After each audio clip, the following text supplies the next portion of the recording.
What is going on, you guys? So, another week passed. Time for another update.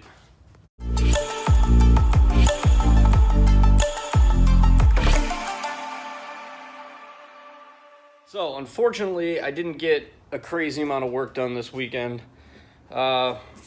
Saturday, I worked on the car pretty much all day. And then, I don't know if I just burnt myself out or what, but I don't know, I kind of got pretty sick Saturday night. And then didn't end up waking up until almost like 4 p.m. today on Sunday. So, kind of just chilled, relaxed, and didn't really do anything on the car today. Just try to, I think I needed a break, kind of burning myself out, but I did get a lot of stuff done yesterday. In the back of the car here, pretty much everything that we did this weekend was all in the back of the car. So we started out, we got the battery tray welded on in place. So the battery's really nice and easy to get in and out of there. Which, if you would have seen when I did the fan shroud, that was a big issue, was actually getting the battery in. It was really close to the bottom of the tray, right up under here. So now we can actually get it in and out, service it. And on top of that, we do have a space on this side as well, so we can add an additional battery.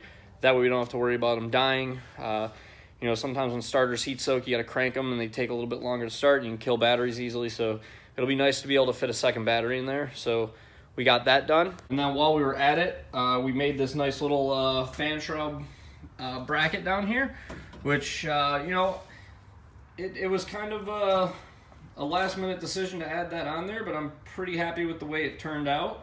Nice and solid. I don't have to worry about the fan moving around at all. It's very, very easy to remove also because I use rib nuts on everything. So, it just zips on in and out real quick and makes servicing the vehicle a hell of a lot easier if I need to pull anything apart back there. And then the other thing we did was we built a jack point off of that rear chassis section. I'll open the garage up real quick so we can see it.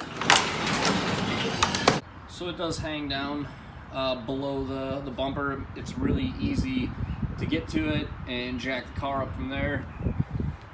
The bumper is all just kind of zip tied on right now, but it is all TIG welded up underneath and everything. So that was a pretty big challenge getting that TIG welded like that. It'd been a lot easier if I had my hoist set up, but still haven't gotten around to doing that yet.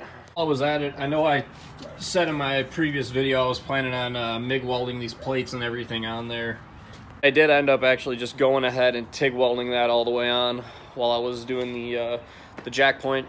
I figured, might as well, since I'm under there, climbed under and just TIG welded the plate to the chassis metal, which was probably one of the more difficult things because TIG welding chassis metal to plate steel can be a real pain in the ass. Anybody that's done cages before, welding base plates to cars, kind of knows what I'm talking about.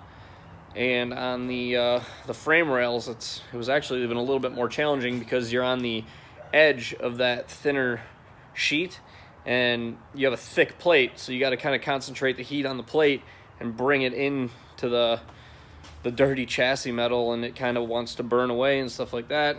On top of the fact that I was having to do it upside down with hand control, left-handed, in awkward positions on some spots, made it pretty difficult. And, I'm not going to sit here and pretend like I did it perfect. I went through half a tungsten doing it because I kept dipping the damn tungsten in the puddle. I make mistakes all the time, so, but it's part of the learning process. And I'm glad I did it. It's something I haven't done before or tried before, so I'm actually glad I did make the effort to go ahead and TIG weld that all together. Now, unfortunately, that is still not covered, even though I have aluminum to do it. I was originally planning to do that this weekend, but, I got so caught up with doing all the rear chassis stuff, I didn't have time to get around to doing that. I was going to do it today, but I slept until like 3 or 4 o'clock today, so it didn't get done today. Basically. The one other thing that I did do is I pulled the wing down, the GTO wing that was up there. I pulled that down because I wanted to kind of test fit it up, see how it looks, and I did a quick little video on that. It's probably only like a minute and a half, 2 minutes long, just of me mocking it up, because I do want to get a little bit of community input on that. And you know, that's one of the things I kind of want to get community input on, is the styling of this vehicle. So I'm gonna leave that up to you guys, what kind of wing I put on this car. If it's the big wing or something like a GT350R wing or something like that, you know, just check out the video when it comes out. And that's about all we got done this weekend. I was originally going to try to build a crash bar for it and stuff like that, but I didn't have enough material, so I used what I had to build that jack point. But, you know, we are moving along and making good, solid progress on the car still. And, you know, it's coming along, slowly but surely. It is coming along. I think this is probably the first time in a while that I didn't even open the hood on the car all weekend long. Anyways, that's going to be it for this one. So, like the video if you liked it. Subscribe to the channel if you're new, and follow the build along. And I will catch you guys later.